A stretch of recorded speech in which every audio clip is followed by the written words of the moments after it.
Fall bokk ci Alliance pour la République Adama ñu ngi lay nuyu bokk nga ci kuréel gi nga xam ne ñoo ëmb jàngalekat yi ci Alliance pour la République ñu ngi lay dalal daal jàmm ci Sénégal. Cheikh Abdou Khadre ñu ngi lay fay di kontaan di ñëw di teewlu ci biir Sénégal 7.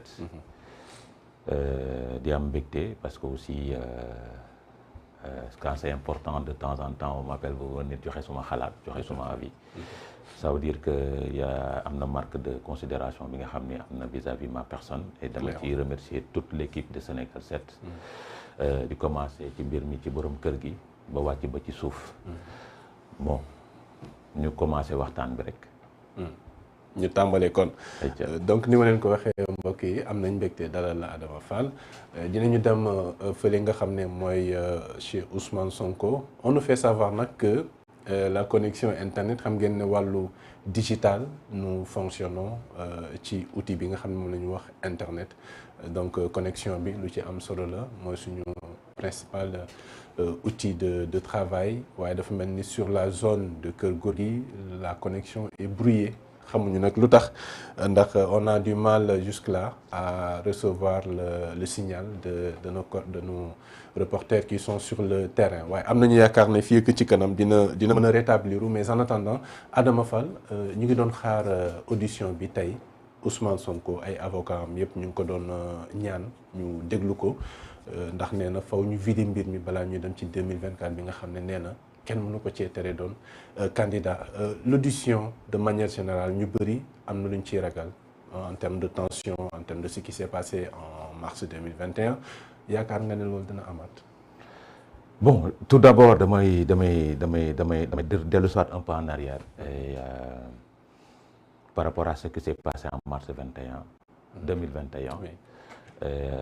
Par rapport à la posture d'Ousmane Sonko d'hier parce que ci biir déclaration bi dafa wax ni ça entre dans l'ordre normal des choses ñu déglu ma donc en 2021 le fait qu'on auditionne Ousmane Sonko devrait entrer dans l'ordre normal des choses maintenant pourquoi il avait refusé en 2021 ba woote mortal combat aujourd'hui il accepte d'être auditionné c'est deux positions qui sont différentes maintenant lu waral loolu il faut ñu jàngat ko qu'est-ce qui s'est passé ba discours bi évolué de mars 2021 jusqu'à aujourd'hui parce que mars 2021 beneen déclaration la defoon mortal combat na leen jaral seen bakkan na leen jaral da leen jaral ba fukki. est-ce que contexte yi benn la woon. les contextes jamono boobu mu ngi ko fekk mu nekk député.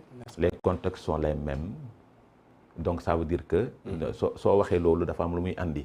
ça veut dire que mbalaanu kiiraay bi mu amoon ak nangam tout cela mais c'est-à-dire dans le cadre de l'audition un député peut être auditionné. C'est-à-dire parce que fii audition la. en profondeur mais doo ñëwaat en même temps ci procédure bi nga xam ne moom lañ doon lever. j'ai dit au niveau de l'Assemblée nationale c'est-à-dire tout ça oui. ça entre dans le cadre de l'audition dans le fond du dossier. Maintenant mars 2021 il avait refusé d'être auditionné demandé que la procédure bi jaar normalement. Oui. Aujourd'hui il accepte d'être auditionné dans le fond. Donc les deux déclarations ne sont pas les mêmes. Mais contexte yi. Maintenant les contextes en valeur. Donc ça veut dire que là-bas il avait c'est-à-dire dafa làqu woon ci gannaaw malaanu kiraayam et pourtant il avait dit que le dossier avait été vide et tout c'est-à-dire déclaration li mu waxoon ci biir contenu dossier bi. daf ko wax ci mars 2021 wax ko fii mais fii mu nangu dem parce que peut-être il a amatul mbalaanu kiraay. il n'est plus député. Voilà amatul mbalaanu kiraay fii. amoon na maralu kiiraay mais audition la nee naa la un député malgré sa position d'immunité parlementaire mun nañ ko déglu dans un dossier. Avec la permission de l'Assemblée nationale. J'ai dit mun nañ ko déglu avec l'autorisation de l'Assemblée nationale. Oui. Donc autorisation boobu mënoon nañ ko am ñu déglu ko dans le fond du dossier donc su ak posture bii mu am tey. su ko amoon en mars 2021 on n'aura pas perdu 14 personnes n'est-ce pas donc c'est important. Parce que c'est lui qui a dit ça entre dans l'ordre normal des choses. Parce que jàpp na ne day dem ñu déglu ko après mu delluwaat këram continuer ne mais ku tuur. Pourquoi jàppuloon ni en mars 2021 que day dem ñu déglu ko mu dellu siwaat continuer li muy def pourquoi jàpp ko woon en mars 2021 mu jàpp ko tey c'est des questions qui méritent d'être posées. Parce que jàppoon nañu ne complot la. En ce moment-là, il n'avait jusqu'à pas jusqu'à présent mi ngi jàpp ni complot la. Tout à fait. Je veux dire que amuñu woon peut-être les éléments nécessaires. yi nga xam ne dina leen permettre ñu xam ne véritablement. Donc ça veut dire que ce dossier est vide. C'est-à-dire ça veut dire que en mars 2021, il y avait de la manipulation, il y avait de la résistance, il y avait beaucoup de choses. Du côté de l'opposition comme du pouvoir. Non, déglu rek. Moi, je reviens sur les deux discours. Oui. La veille de sa convocation et la veille de sa... C'est-à-dire, veille bi mu waroon uyu ji en mars 2021 ak veille bi mu war a uyu tey en mars... nous sommes en quel mois? En novembre 2022. Oui. Les deux discours, benn différence la am mooy ça entre dans l'ordre normal des choses. Damay dem ñu auditionner ma dellu si. Il avait refusé d'aller déférer à la convocation en mars 2021. Avant d'aller déférer, il n'avait pas refusé, mais il avait dit que résistance na leen jaral mortal combat tous ces tralala. Est-ce que doo ñëw véritablement ci les différents événements am na ay étapes yooyu sauté quand même. Non amul benn étape. C'est-à-dire sur la. génnoon na pour dem déférer ji on se rappelle des images. Non j'ai dit à Mermoz au niveau du rond-point. événement yooyu il faut nga indi ko Abdou Khadre. Moi je suis dans les discours. xam nga tey génnagul pour uyu ji. Oui. yow da nga nekk ci ba mu génnee dem uyu ji. Oui, mais yaa ngi rappeler les événements. Moi j'ai dit moom laa la wax dama ne je suis dans les discours d'abord. Les deux discours. Contenu discours yi ñoo yem parce que il maintient la position de complot et autres. La seule différence c'est que Ousmane Sonko accepte aujourd'hui que l'audition entre dans l'ordre normal des choses. Que dañ ko war a déglu par rapport à un dossier parce que dañ ko accusé war nañ ko déglu dans le fond. Ce qui a toujours été le cas. Non. Et il a demandé aux gens de se calmer moom day dem dellu si. Pourquoi il ne l'avait pas fait en mars 2021? Parce que dañu saax-saaxee woon li nga xam ne mooy ay droit am en tant que député Adama Fall. Je ne suis pas d'accord. Je t'ai dit qu'un député peut être auditionné. Mais avec l'autorisation de l'Assemblée. Oui, on se rappelle. Non, quand même Adama, on se rappelle ci affaire yi mu demee woon. xam nga dañuy waxtaan. Oui. C'est-à-dire nous sommes là pour analyser une situation. Parce que dafa am ñaari situation yu am Sénégal, c'est pas la première fois ñu convoqué ko. Oui. C'est pas la première fois. Il a été convoqué en mars 2021. Il est convoqué Il avait déféré à la convocation. Oui, j'ai dit. Mais avant le déferment de sa convocation, il avait tenu une conférence de presse en mars 2021. Hier, il a tenu une conférence, un point de presse via les réseaux sociaux. Donc, ñaari situation yi am na, il a tenu des discours. Mais on a vu, discours mars 2021, le discours a évolué positivement en novembre 2021. De bonne guerre. Très bien. Maintenant, j'ai dit, pourquoi en mars 2021, xamoon na ni toute cette situation-là, li muy wax nii, li mu wax ci discours démbam bi, xamoon na ni ça entre dans l'ordre normal des choses. Pourquoi il ne l'avait pas dit? Pourquoi il avait appelé à un mortal combat? Pourquoi il avait appelé à une résistance? Pourquoi il avait na leen wax ni seen bakkan na leen ko jaral? Pourquoi il avait dit ça en mars 2021? N'est-ce pas? Et pourquoi il a dit ça aujourd'hui? Ce qu'il avait dit en mars 2021, pourquoi il l'a dit hier? Pour dire, ànd leen ak dal, bu ma kenn topp, na ñëpp toog seen kër, na nangam. Qu'est-ce qui l'a poussé à évoluer dans cette situation? D'accord. Maintenant, Adama Fall. Oui. Jamono boobu, si on se rappelle bien, Ousmane Sonko était député. Gis nañu ne comment le traitement li nga xam ne mooy lever immunité parlementaire bi nu mu demee woon. En procédure d'urgence lañ ko def. En procédure d'urgence lañ ko def. Oui. Maintenant boobu ak léegi beaucoup de choses ont évolué. Ousmane Sonko xamoon na ne jamono boobu gars yi dañ ko bëggoon saax-saaxe dañ ko bëggoon faagaagal. kon donc puisque dañ ko bëggoon saax-saaxe dañ ko bëggoon faagaagal. donc nous léegi xam na ne kenn bëggu ko saax-saaxe kenn bëggu ko éliminer moo tax mu demander ça. Laissez-moi continuer nga mën a comprendre. C'est-à-dire que foofu on savait que l'objectif c'était la liquidation loolu Sénégalais yëpp. Donc l'objectif ici ce n'est pas la liquidation. Attendez. Attention ce que tu dis, c'est trop dangereux. Non, pas dangereux du tout. On constate. Oui. On constate. Oui. En tout cas li ñuy wax moom. C'est l'histoire, ça a été le cas, gis nañu ko fi. Et le dossier bi nga xam ne mooy kii, je ne prends pas position, mais on constate que c'est un dossier politique aussi. Non, moi je ne suis pas... Un dossier judiciaire ne peut pas être politique. Maintenant, c'est les hommes politiques. Ce sont les hommes politiques qui politisent un dossier judiciaire. et c'est de bonne guerre pour l'homme politique. C'est de bonne guerre dans le nangul qui peut avoir un dossier au tribunal, mais mu politiser ko jox ko relent politique. Pour l'an. Pour l'an, justement. Non, j'ai dit, tout homme politique, parce qu'au tribunal, on ne juge pas des choses politiques. Soit à mes problèmes politiques avec nit, soit des tribunal, des problèmes politiques, là, dem len ngeen gérer ko sen parti. Maintenant, au tribunal, on juge des faits judiciaires qui sont liés à des peines ou bien à des crimes et autres. Est-ce que tu comprends? Maintenant, homme politique bi su ko nexé mu jox ko relent politique, duma ko bañal ben homme politique. Parce que ils font de la politique. Mais suñu démé ba dugg ci biir tribunal ba politique ba du fa dugg fa la ci buntu ba lay yam. Les juges vont juger des dossiers sur des faits. N'est-ce pas? Maintenant, moi je parle de posture de l'homme politique. De posture de l'homme politique. Posture yu bokul de 2021, mais évoluer positivement. Et là, je salue. Là, je dis, hein, là, je salue.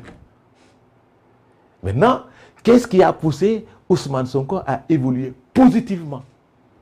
Dès dans les questions. Non. Qu'est-ce qui a poussé Ousmane Sonko à évoluer positivement? Il s'approche de la présidence, peut-être. Vous savez, moi je ne dirais pas ça. Moi je ne dirais pas ça. Parce que entre mars 2021, beaucoup de choses se sont passées dans ce pays. Beaucoup de choses se sont passées. Est-ce qu'il n'y a pas eu... Bon, mais il faut saluer cette posture de l'homme qui a évolué, qui était dans la résistance, le mortal combat, et qui a compris que peut-être il a fait des erreurs dans ses communications, poussant à faire perdre 14 Sénégalais. Il dit, je ne le fais pas cette fois-ci. Parce que aussi, état de conscience... 14 Sénégalais, non, 14 Sénégalais, il ne faut pas que vous responsabilité. J'ai dit. Ce sont les hommes politiques de manière générale. Oui, moi, état de conscience, sa conscience, il y a comme moi. Sa conscience, il y a état de conscience, la lay def. Un seul discours, une seule déclaration peut amener une guerre mondiale. Vous vous rappelez de ça? Oui. Donc, une seule déclaration peut amener des situations de troubles à l'ordre public jusqu'à mort d'homme. Et c'est ce qui s'est passé en mars 2021. Maintenant, comprenant cela, mon état de conscience, il faut qu'il change de discours. Il dilue son discours parce qu'il avait hier, il a mis beaucoup d'eau dans son visage. Contrairement à ces gens de Yewwi Askan Wi qui étaient dans des déclarations politiques de pression et autres, et on les comprend. On les comprend, nous. Parce que nous sommes des politiques. Ah, parce que c'est une doxalin tamit dafa xawa non, j'ai dit nous c'est que justice bi sax nguur gi mom lool du secret. Xam nga justice bi nguur gi daf koy xocc. J'ai dit même bu fekkee ne am na yenn magistrats yoo xam ne ñoom dañuy bañ lool parce qu'ils ont leur indépendance, mais gis nañu comment immixtion xam nga li ci am dans le judiciaire. Xam nga li ci am. Oui. Mooy tout Sénégalais. Parce que Ousmane l'a dit dans sa déclaration. Oui. On doit passer à autre chose. Et c'est-à-dire, dans ce pays-là, amul ben dossier bu ñu wara mëna pogné rek, ba tout le temps on parle de ce dossier-là, on doit le vider. Et aujourd'hui, c'est une audition. Maintenant, on va l'auditionner, on va l'écouter dans le fond de ce dossier-là. Et ça, cette audition tend vers vider le dossier. Parce que Sénégalais, dafa am lu leen tënk te ñu nekk ci moom aussi mu am lu ko dënk bul fàtte ni dafa nekk sous contrôle judiciaire. Il a intérêt, lui, à ce qu'on vide ce dossier-là en tant qu'homme politique, parce que dafa am lu ko tënk muy dafa nekk sous contrôle judiciaire ba pare affaire situation bi dafa am lu ci nekk. Donc il faut qu'il travaille à ce qu'on vide ce dossier-là. Il a intérêt. Maintenant, les hommes politiques, c'est une déclaration, comme nous l'avons fait en tant que Yewwi, moi je les comprends. Hein. Ils sont des hommes politiques. Il faut qu'ils donnent ce dossier-là un relent politique. Non, mais ils ont appris de l'histoire. Il y a le cas de Khalifa Sall. C'est-à-dire que le cas de Khalifa Sall, wax naa la ko ba ñu démé ci bindu tribunal ba fa la politique ba yam. non et je veux li ñu dire ko non attends dama lay wax. Oui. ci politique ba ba ñu duggee ci biir tribunal bi dañ ko poser ay questions par rapport aux accusations. Et il n'a pas démenti, il a reconnu les faits. Il a dit li ma def nii moom la ñëpp daan def. Ça c'est une reconnaissance. C'est un aveu. J'ai dit c'est un non c'est un aveu. Non, pas au-delà de l'aveu. C'est-à-dire que cette manière-là de faire il y a un manque de fair play politique dans la démarche du pouvoir de Macky Sall. Moi je ne suis pas c'est-à-dire xam nga au tribunal la ñuy wax. On est dans des faits, on juge des faits au tribunal. J'étais dit que les faits politiques ne se jugent pas au tribunal. tey soo amee problème ak sa camarade de parti wala ay homme politique soo leen demee ci tribunal dañ leen ni dellu leen fi ngeen si seen kuréel yi ngeen réglé ko. Parce que au tribunal on juge des faits. Et ces faits là homme politique bi moo koy jox relent politique ay dañ ma bëgg xeex ak dañ ma bëgg nangam ak bëgg parce que homme politique boo fi convoqué au tribunal mu jox ko relent politique kenn rek lañ ko gis kenn rek la ñu gis ni son dossier moom personnellement jox ko relent politique il s'appelle Sitor Ndour parce que da ngay fàttali ko ba ñu convoqué. kooku nag moom non déglu rek non defal ndànk rek non dama lay jox leen non da nga may bàyyi ma développé ak présumé non dama ne da nga may bàyyi ma développé Ousmane Sonko dama leen bàyyi ma développé foofu moom c'est pas jusqu'à présent il n'a pas été jugé il n'a pas été jugé et donc il n'est pas condamné jusqu'à présent donc dañuy jàpp ne dafa am présomption d'innocence dañuy d'accord ci sur ce fait avec Sitor Ndour j'ai dit ba ñu fiy jàppee Bougazelli la main dans le sac il est sorti pour dire que dañ may xeex nangam sangam jox ko benn relent politique tu te rappelles de ça ci biir Alliance pour la République ba ñu génnee coowu les députés Biaye et autres dañ leen ci jàpp ñoom it xaw nañ ko jox relent politique nee naa la benn dossier la homme politique bi joxul relent politique c'est le dossier Sitor Ndour mais ñeneen ñëpp homme politique boo fi jàpp rek mu jox ko relent politique jéem a politiser le dossier pour nit ñi wax ci spéculer ci. mais le cas de Sitor. oui bëri na ay yoo xam ne. mais jusqu'à présent je ne voudrais pas qu'on le juge avant l'heure. non on le juge pas. Tout ce que je sais mais sache que des constats. j'ai dit il faut savoir que ni Ousmane Sonko amee présomption d'innocence. effectivement noonu la